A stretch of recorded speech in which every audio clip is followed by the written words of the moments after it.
حضرت علامہ علی نقی نقن صاحب وہ یہ بیان کرتے ہیں کہ اس میں ایک رمزیت یہ بھی ہے کہ جب حضور نے اتنا واضح طور پر اٹھایا، بلند کیا، میں اپنے الفاظ میں اگر کہوں اس تعبیر کو استعمال کرتے ہوئے کہ شمس الضحیٰ نے بدر الدجا کو اپنے ہاتھوں پر بلند کیا، تو 1.25 لاکھ صحابیوں کے مجمع میں جب محمد نے علی کو بلند کیا تو وہ جو پہلے سے علی تھا اور کتنا بلند ہو گیا۔ محمد کے ہاتھوں پہ ولی ابن ولی تھا، اظہر کہیں مظہر اوصاف جلی تھا۔ ہاں، اظہر کہتے ہیں کہ جو ظاہر سے بھی اور زیادہ ہو، اظہر۔ اظہر کا مطلب کیا ہوتا ہے؟ سپرلیٹو ڈگری ہے۔ تو حضور نے فقط ظاہر نہیں کیا علی کو، اظہر۔ دیکھیں علی، میں جملہ کہہ سکوں، علی غدیر میں اظہر تھے، معراج میں مظہر تھے۔ یہ بات پہنچ رہی ہے؟ علی غدیر میں اظہر تھے، معراج میں مظہر تھے۔ بھائی اللہ سبحانہ و تعالیٰ نے لہجے علی ابن ابی طالب میں بات کی ہے نا معراج میں، وہ لہجہ علی کا تھا نا، تو علی مظہر ہو گئے یا نہیں ہو گئے؟ مظہر صفات خداوندی۔ تو معراج میں مظہر تھے، غدیر میں اظہر تھے۔ اب سنیے گا، محمد کے ہاتھوں پہ ولی ابن ولی تھا، اظہر کہیں مظہر اوصاف جلی تھا۔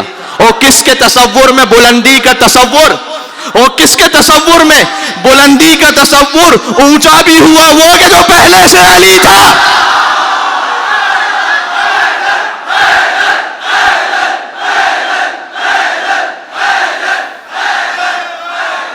اونچا بھی ہوا وہ کہ جو پہلے سے علی تھا۔ ارے بھائی مولا کے 23 مطلب ہوں گے، بخن کا تو ایک ہی مطلب ہے نا، اس میں تو کوئی ڈاؤٹ نہیں ہے نا۔ اس لیے آپ دیکھیں گے کہ اس وقت سوشل میڈیا پر غدیر کے حوالے سے سند پر بحث ختم کر دی ہے ہمارے تمام مسلمان بھائیوں نے، کہ بھائی سند اس کی ٹھیک نہیں ہے، یہ واقعہ ہوا تھا یا نہیں ہوا تھا، یہ 20 سال پہلے کی بات ہو گئی۔ اب نہیں کہتے یہ، اب یہ اسٹیبلش بات ہے کہ غدیر کا واقعہ ہوا تھا۔ مولانا طارق جمیل صاحب کی ویڈیو کے بعد، مولانا طاہر القادری صاحب کی کتاب کے بعد یہ بہت واضح ہے کہ غدیر کا واقعہ ہوا تھا۔ اس سے کوئی انکار نہیں کر سکتا کہ یہ نہیں تھا یا نہیں تھا، شک۔ یہ پہلے کی بات ہوگی، 10 سال پہلے تک شاید یہ بات ہوتی تھی، اب کوئی یہ بات نہیں کرتا۔ اب بات یہ ہے کہ اس کا مطلب کیا تھا۔ چلیں ایک قدم تو آگے آئے، بات اب اس پر ہو رہی ہے کہ مطلب کیا تھا، اور مطلب پہ جو جس مزاج کا اور جس مقام پر مصطفیٰ کو سمجھ رہا ہے، فہذا علی مولا تو بعد میں دیکھنا نا، من کن تو مولا پہلے دیکھو۔ آپ حضور مکرم کو کس لیول پہ سمجھ رہے ہیں؟ یہ لفظ مجھے استعمال کرتے ہوئے بھی تھوڑا سا عجیب لگ رہا ہے، لیکن یہ کہ بات پہنچاؤں کہ حضور کو دوست سمجھ رہے ہیں، حضور کو آقا سمجھ رہے ہیں۔ جو من کن تو مولا والا مطلب ہے وہی فہذا علی مولا والا مطلب ہے۔ تو آپ سمجھ کس مقام پہ رہیں؟ اگر کوئی دوست کہہ رہا ہے جس کا میں دوست ہوں اس کے علی دوست ہیں، یعنی تعجب کی بات نہیں ہے۔ جو حضور سے کمتر نبی حضرت ابراہیم علیہ السلام، ان کا دوست تو اللہ ہو۔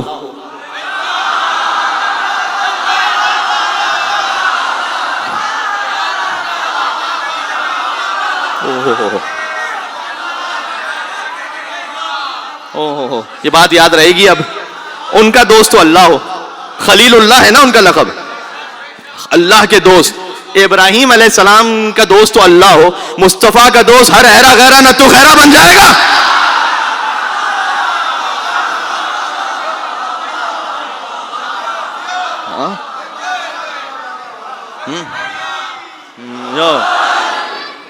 علی، اللہم صلی علی محمد و علی محمد۔ علی کی مولائیت سے انکار کرتے کرتے شان رسالت میں گستاخی کر رہے ہیں آپ۔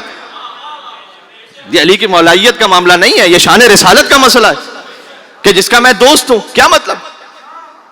کوئی بھی مصطفیٰ کا دوست بن جائے گا؟ ابراہیم علیہ السلام خلیل اللہ، اللہ ان کا دوست ہے۔ ہاں، خلیل اور حبیب، حضور کا لقب خلیل اللہ نہیں ہے، حبیب اللہ۔ میں آپ بہت سارے یہاں پر شعراء اور عربی دان نہ صحیح کم از کم لیکن اردو دان تشریف فرما ہے، اور ہو سکتا ہے کہ عربی سے واقفیت رکھنے والے افراد بھی موجود ہوں۔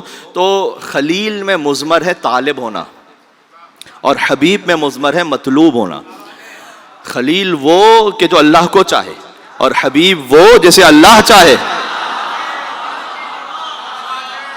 ہاں، شان رسالت کا معاملہ یہ۔ تو من کن تو مولا، آپ حضور کو کس مقام پہ سمجھیں گے، کس لیول پہ سمجھیں گے؟ تو حضور نے خاص اعلان کیا، اور دیکھو مجمع بھی جمع کیا۔ مجھے پوری تاریخ اسلام میں بتلائیے گا کہ حضور نماز جب واجب ہوئی تو حضور نے کوئی مجمع جمع کر کے نماز پہنچائی ہو۔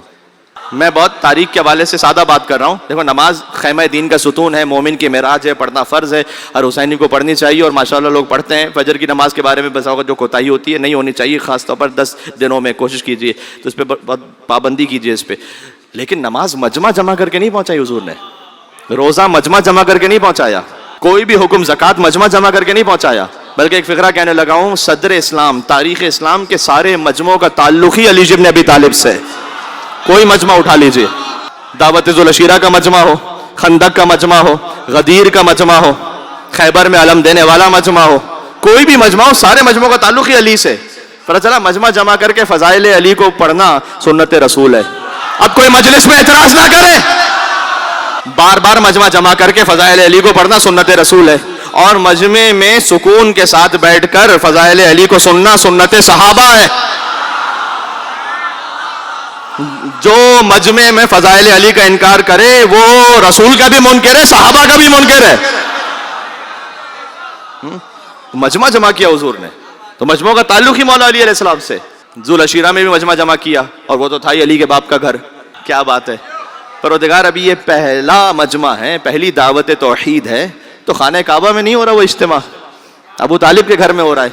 مشکل یہ ہے نا کہ خانہ کعبہ میں بت رکھے ہوئے ہیں.